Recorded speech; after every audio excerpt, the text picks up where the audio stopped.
all about real estate with Mike Parker, Parker Real Estate Group, Huff Realty here in Northern Kentucky. Got my favorite lender here, and you are? I'm Colleen Parsons from Thrive Mortgage. All right, we're going to fire a lot of questions that are point blank here, get some answers for you folks here. Down payment, how much down payment do I need? 0 to 5% minimum. Okay. If you have a big down payment, do I get a better rate? Do I get a better terms or anything? It kind of depends on the day. Yeah. But And typically, yes, you would. And what she means by that, rates are like a basketball going up and down. They bounce daily and sometimes hourly. We've had Minutes.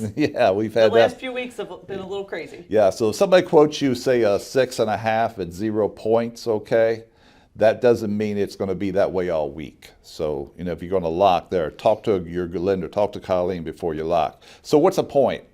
1 point is 1% of your loan amount. 1% of your loan amount. So if I'm borrowing $200,000, 1 point would be $2,000. Correct. Okay.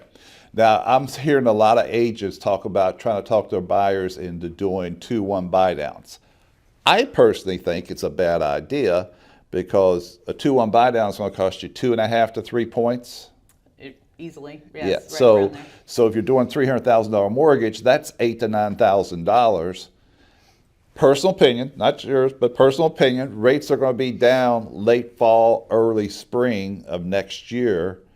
And you can refinance at that time. So if you refinance, what's the cost of a refinance on a 300?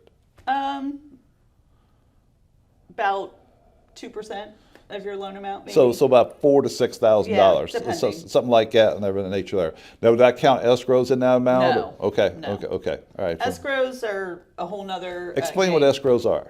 Escrows are kind of like a savings account for your taxes and insurance. It would be included in your monthly payment. So if your payment's $2,500 a month, say $500 of that goes into your escrow on a monthly basis. And again, I'm just using examples. So that money would be put to the side in a separate account that you can't touch. Only the lender can touch. Yes, you can't touch it, Mike.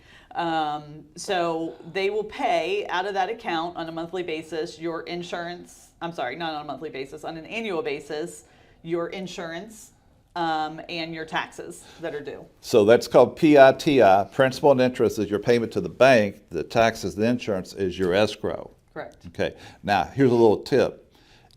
If you close, when you go close on your home and you got escrows, you got to send them your new mailing address where it is. So email your escrow company with a copy of your closing statement saying, hey, send my escrows there. Like I closed a home this past Monday, and they had $3,400 in escrow, and go from there. So here's the one thing I always hear buyers goes, how much do I need for escrows? Right. Okay. Right. So when you get closer to September 1, the more it goes, and when it's after September 1 to December, it's less. So let's just say that we're in May, and it's going to be a July 1st payment. So if we close the end of May, your house payment's always in arrears. Is that right? Yes. Okay, so your house payment's always arrears. So we close in May, and say we close May 15th. We got 15 days of interest till June 1st, and then our house payments is in arrears, so it'll be the first payment's July 1. Correct. How many months of escrow I'm going to need? Count it up. You will. So what happens is we have to be able to pay the bill as of November 1st. So if your first payment's July 1, you're only going to have 5 months of payments going into that escrow account at the time of closing, or by the time that bill comes due. So at closing, we're going to have to collect 9 months of taxes up front because we have to have a whole year in the account as of November 1st, plus a 2-month cushion. So if there's any differences, we have to always make sure that we have extra in that account to account for any differences, overages, because we all know nothing goes down. Well, when you come to closing, you got to come with a 1-year insurance policy. Correct. And then they're going to do the same thing on insurance, aren't they? Right. And months are there. You're always paying your insurance in advance. Right. So you pay 1 year up front for insurance, and then at closing, you're going to pay 2 to 3 months into that account to jumpstart that for the upcoming year. Okay, a little tip. When you go get your homeowner's insurance, get it the same place you get your car. You get a discount, usually 10, 15%. Some places 20. It's a little bit of a discount there. A like that. So what else should I be asking you? Let's see here. I'm a first-time home buyer, and I want to buy in the urban areas. Some cities have special type loans. Yes. So we have some additional down payment assistance besides the Kentucky housing that is available. It's called the consortium funds, or the city of Covington has some special funds. Both of them have up to $10,000 towards down payment and closing costs. And again, it is income eligibility and location. And there's some restrictions on that. If you sell within X amount of time, you got to pay back. There is some recapture that could happen. Now, on those funds, there's no monthly payment on those, but if you sell within the first 10 years, that is prorated. Prorated out. I had one I closed last year, and she had lived there 5 years, and she had to pay 5 years back. It wasn't a crazy amount. So 5,000, it got her into the roughly. house. Right. You know. And that's the thing. I mean, in today's world, I mean, where our values are, hopefully it's not going to impact someone that's been there for several years. No, it shouldn't. It shouldn't. Let's talk about a veteran, a VA loan. So what if I'm a veteran and I come to you and I want to get a VA loan? So I've been told it's zero down payment, and it is. That's correct. It could be, or you can put money down too if you want to. Absolutely. So, you know, I did one here not too long ago. It was 30% down, and things like that. I tried talking to conventional. He goes, "No, we're doing a VA." I said, "Okay." Change some people. Right there. So, what does a veteran come to you? What do they need to have in their paperwork to give to you? Okay.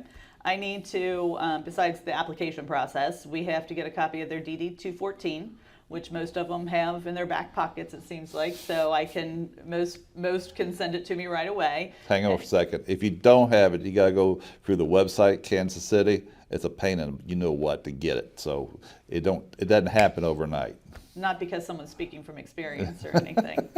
But anyway. It did. So once I have that, then we do request what's called a certificate of eligibility. And that tells us if you are eligible for the VA financing, or if you're a repeat buyer, what the VA funding fees may be. And then if you are considered you receive any form of disability income, that tells us that, and if you would be paying funding fees, et If cetera. you got some type of disability from the VA, and there's a lot of people that do, I mean, not 100%, it could be 10%, it could anything. be 50%, your VA funding fees wait. Correct. And that Correct. saves you anywhere from 1.5% to 2.5%. Easily. Yes. Yeah, you know, from that standpoint. All right, so let's just say I live out in the country and I have a manufactured home. Let's just say I call it a double wide, and it's 10 years old, and it's on 2 acres, and I want to buy it. So how do I finance that? You can do conventional, FHA, or VA. Okay. You cannot do USDA. Cannot you do USDA? Okay. What about KHC? Yes. Yes. So KHC's got the down payment assistance, which is really, really Yes, nice. yes. I mean, if you're a first-time home buyer and you don't have any cabbage, you don't have any cash on your hands right there, talk to Colleen. She'll walk you through it there. We've got 2 of them now we're working with. Brand new, fresh out of college, no debt, no credit. Okay. So, and believe it or not, they kind of look down on that. They do. They do. You know, I mean, good for them. They have no debt, no student loans or anything like that, but they ain't got no credit. So what do we do? How do we walk them through to get them a loan? Well, I can do some credit simulating to see if they open a prepaid credit card sometimes with a $300 limit. Basically, they sometimes have to just charge $10 for 1 month on that credit card, and they'll have credit scores. I remember 3 or 4 years ago, we had a lady who was in her 60s who had no credit. She paid everything cash. Dad gave her a car, and she was buying a house, and we $300, and we just told her, get your gas, pay it off twice a month. Right. You know, and within 2 months, we had her taken care of. Right. And some people have credit, but they closed it right after they opened it. But whether they're a newly graduated, getting their first job, or have paid cash for everything their entire lives, sometimes it could take up to 6 to 12 months before someone may be able to qualify. There's all different factors that come into play, but we can definitely take a look at that and see what the options are for them. Okay. One last one. Okay. We're going to hit new homes, Okay. new construction. Okay. Okay. So you're talking to a custom builder, and you're going to do a home there. They come to you. Walk them through the process. The process of They getting the construction own loan or buying? they own the lot. Okay. They own the lot free and clear. Okay. And they're talking to ABC Custom Builder. Okay. And they're going to build a 2,500 square foot ranch that's going to cost, say, 500. Okay. So walk them through the process. Okay. So basically, the process for construction lending is a little bit different, but the beginning process would be we need to do a pre-approval, basically how we get everything started. We would qualify you if you own the lot already and it's free and clear. Typically, you would not have to put any additional down payment down. Typically, I'm just putting that out there. Depends on numbers. Right. If not, I mean, we can do it for as little as 3.5% to 5% down, depending on the type of financing and stuff for the end product.